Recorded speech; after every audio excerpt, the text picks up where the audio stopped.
Hello guys, welcome back to the channel. Joffrey Noodle Legs here with another Creature Feature Week movie review. Today we're looking at the incredible Shrinking Man. This is another 1950s creature feature, and this is the very first horror film I ever saw when I was a young lad, and it terrified me. It really sort of did.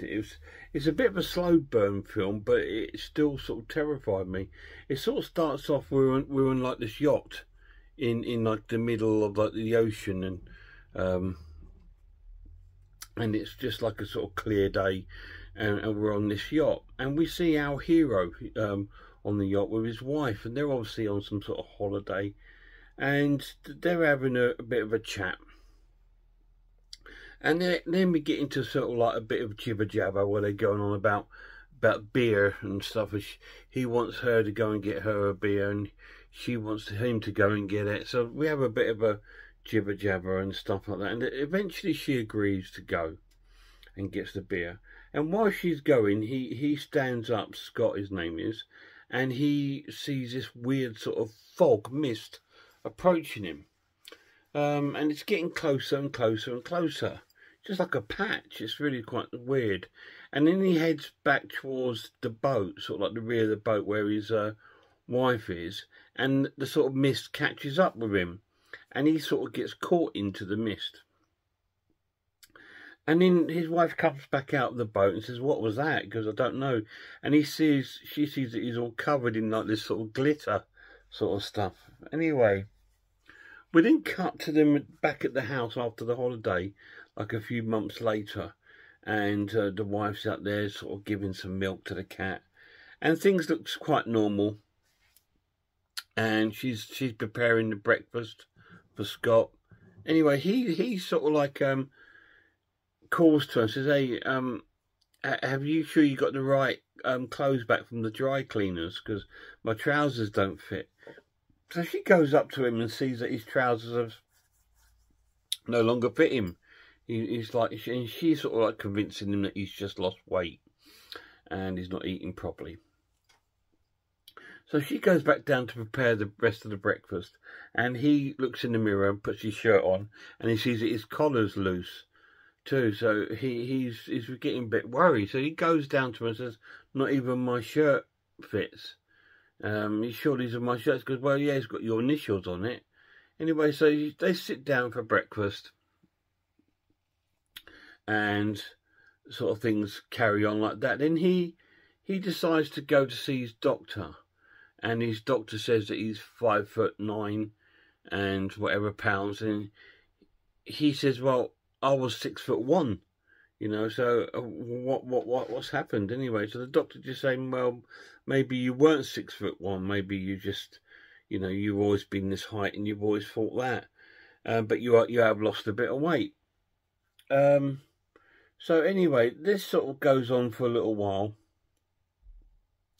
and we sort of see him at home, and he's noticing things, and he's starting to fall out with his wife a lot, because he's getting smaller, and she doesn't really believe him either. And she goes, "Well, don't you remember when you used to kiss me, you had to stand in tiptoe to reach me?" And she looked down at his trousers and saw that his pajamas are just sort of like hanging off him, really. It's like, so she's starting to cotton on there could be something wrong. And she says, "Well," and they've also bought some scales, and find out that he's losing more and more weight. So she says, "We may need to see the doctor, because I already have seen him, but maybe I need to go back." So they go back to the doctor's, and they do some x-rays and stuff like that. And the doctor says, "Yeah, for some bizarre reason, you are shrinking." And he sort of refers him to an institute, specialist institution. And so we just sort of see him getting sort of smaller and smaller as the film sort of progresses. And they say to him that, "Have you been in contact with any sort of like weed killer and stuff like that?" And he goes, "Well, yeah, I have, but you know," he goes, "but that wouldn't have caused it." But he goes, "No," he goes, "but you must have had some sort of radioactive thing, that sort of chemical reaction with it. And he goes, I can't remember. And she reminds him about the boat with that mist. So they come to the conclusion that that is what's happened. But then we see him at home, and he's at home with his wife, and one of his colleagues from work saying to him, you know, that the workers sort of like are not willing to pay the checks anymore for his pay because he's not been going to work. So he reckons he should sort of sell his story to sort of keep money. And then we sort of zoom down and we see him for the first time sort of really sort of shrunken down a bit. And it's quite really well done for the time. So we can see that he is actually shrinking. And we see all sorts of things going on, like the pen is bigger than him, you know, and stuff like this. And he has to stand on tiptoe to look out the window. And as he's doing that, you see all these press and sort of like TV crews outside wanting to see him, because now he's sort of like becoming sort of famous. But he still carried on falling out with his wife and just stuff like this. And they just keep falling out because as he's getting smaller and smaller. And then one night he just sort of goes out. He goes to the town and he just sort of wanders around the town, and he comes across this circus. And in the circus he meets this midget woman, and they go for like a coffee, and they sort of become sort of friends because she's sort of teaching him how to come to terms with it, you know. So he's trying his best to come to terms with it. And then he gets a phone call from the hospital saying that they found a serum to sort of hopefully to cure what's going on with him. So he goes to there and he has this injection, and we see him at the doctor's, and it doesn't make any difference whatsoever. After a few weeks, it's still the same. But he because he's met this midget woman, he seems a bit more upbeat about stuff. But then he's noticed he's actually getting smaller than the midget woman. So he then starts panicking and sort of runs away and stuff like that. And then the next time we see him, he's living in a doll's house. He's that small. He's living in a doll's house. You know, he must be about that sort of big now. And he lives in a dollhouse. And this is where the story turns into a creature feature, because everything's a giant to him. We see the cat sort of like tormenting him, and like to him it's like a giant cat trying to kill him. And anyway, he goes down to the cellar. I think he has an accident, falls down to the cellar, and then he's stuck in the cellar. And his wife and that think he's obviously got too small, they can't no longer see him, or he's gone away somewhere. But he's actually down in the house cellar, and down there he's pursued by a spider. To us it's a normal house spider, but to him it's bigger than a tarantula. It's a ginormous spider, bigger than him. And he has to sort of like fight his way past this giant spider to survive and look for bits of food. And it sort of turns into like a survival horror, really. And with these sort of like giant creatures, you've got this giant spider, this giant cat, and he has to survive things like a flood, when the washing machine floods and all this sort of thing. It's a really, really cool film. But I'm not going to tell you anymore because I want you to watch it and find it out yourself. For its time, I think the effects are really advanced and really fantastic. Absolutely amazing stories. What do I think of it?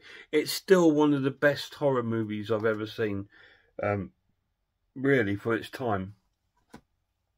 Fantastic. And what I love, they've never made a remake of it, and it doesn't need it. It's fantastic the way it is. It's perfect.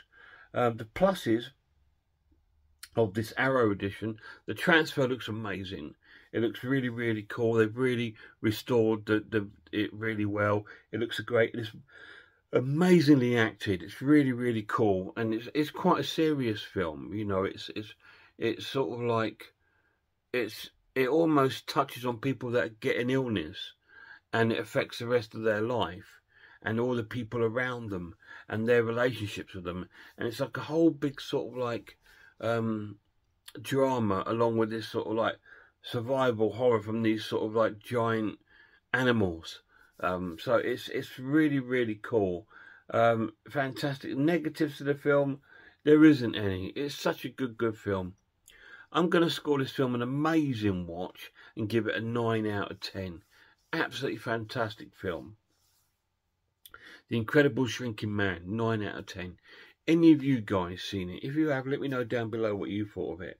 For its time, it was well advanced. I think there was loads of sort of like creature features going on, but this one was a bit different because it sort of like hit on the human side of stuff, you know, and the creature was not like a monsters from outer space or anything from the deep sea or anything like that, or prehistoric animals.